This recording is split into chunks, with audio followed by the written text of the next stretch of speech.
सभी को नमस्कार। इस अनशन के बारे में जो आप कवरेज कर रहे हैं, तो जैसा आप लोगों को मालूम है कि 6 तारीख से जो 21 दिन का अनशन हुआ, उसके ख़ात्मे के बाद फिर लद्दाख के जो महिलाएं हैं उन्होंने इसकी बागडोर संभाली और करते करते अभी 10 दिन महिलाओं का आज पूरा हो रहा है। और हम सबसे पहले तो पूरे लद्दाख की, भारत की ओर से लद्दाख की जो महिलाओं ने जो अपना डेडिकेशन दिखाया यहाँ इस मुद्दे के लिए, लद्दाख के मुद्दे के लिए, लद्दाख के भविष्य के लिए, उसका बहुत तहे दिल से शुक्रगुजार और बधाई देना चाहते हैं। सारे मज़हब, सारे इलाकों के महिलाएं यहाँ पर हर दिन आती रहें। दिन में कोई 250-300 महिलाएं, कभी कभी उससे भी बहुत ज़्यादा, और रात में 150-200 तक महिलाएं खुले आसमान में पिछले 10 दिनों से सहती आई हैं और उस पर भी भूखे पेट। रमज़ान का महीना चल रहा है, मगर हमारे जो मुस्लिम महिलाएं हैं वो रमज़ान में भी यहाँ पर अनशन में सबके साथ बैठे रहे। तो पहली बात तो उन सब का बधाई और शुक्रगुजार हम इजहार करना चाहते थे।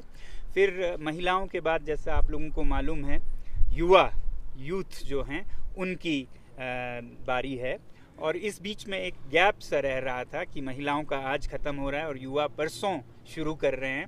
और ये जो वक्त है कल परसों का, ये बहुत ही अहम है, ज़रूरी है, क्योंकि लद्दाख में बहुत से ऐसे मेहमान या नेतागण अलग अलग इलाकों से भारत के, और फिर जो पत्रकार हैं, मीडिया हाउसेस, वो आ रहे हैं, क्योंकि पश्मीना मार्च के बारे में तो सबने सुना है।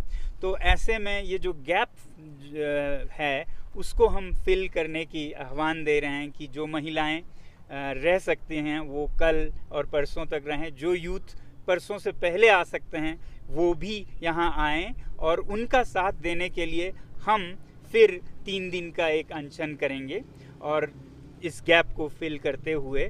और इस 3 दिन में हमारी उम्मीद है कि जितने अभी आते हैं उससे भी ज़्यादा महिलाएं भी, यूथ भी, और बड़े बूढ़े जो नहीं बैठ सके इससे पहले, वो सब हम मिल के बैठें।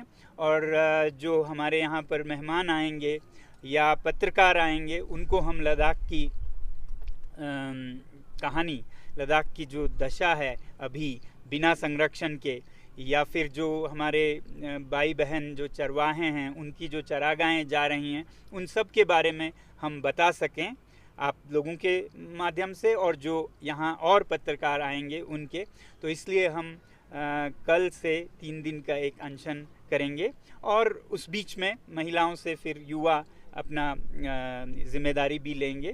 तो यही आप लोगों को बताना था आपके ज़रिए लद्दाख के और भारत के सभी को कि ये कल और परसों में हम ज़्यादा से ज़्यादा नंबर में जुड़ें, और फिर हम अपनी हालत अलग अलग माध्यम से पूरे देश को सुनाएं। जो संरक्षण की बात है या फिर चरागों की बात है, वो सब सामने रखने के लिए हम यहाँ पर जुड़ें। हम दुआएं करें, प्रार्थनाएं करें, 1 दिन का हो चाहे 3 दिन का हो, अलग अलग जिनसे जो होता है वो अनशन रखें। यही आपसे हम आपके ज़रिए हमने बताना था। धन्यवाद।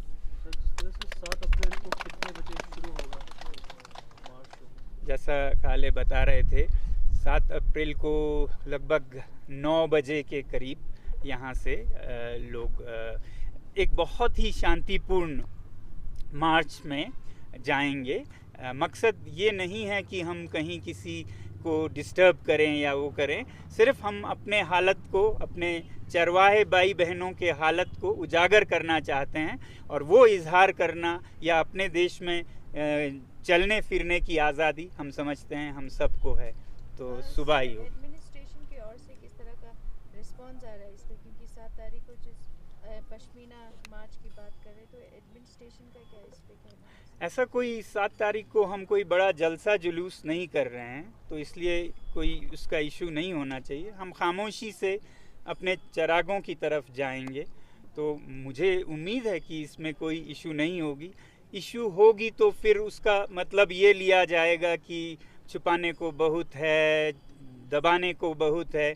जितने खुले छूट से शांतिपूर्ण मार्च हो उतना ही साफ और संदेश जाएगा कि भारत के शहरी भारत में कहीं भी जा सकते हैं, खासकर अपने चरागों में जा सकते हैं। तो मुझे उम्मीद है कि ऐसा कोई मसला नहीं होगा, क्योंकि ये पूर्णतः 100% शांतिपूर्ण मार्च होगा। इसमें कुछ भी अगर हो तो वो लोगों की तरफ से नहीं होगा।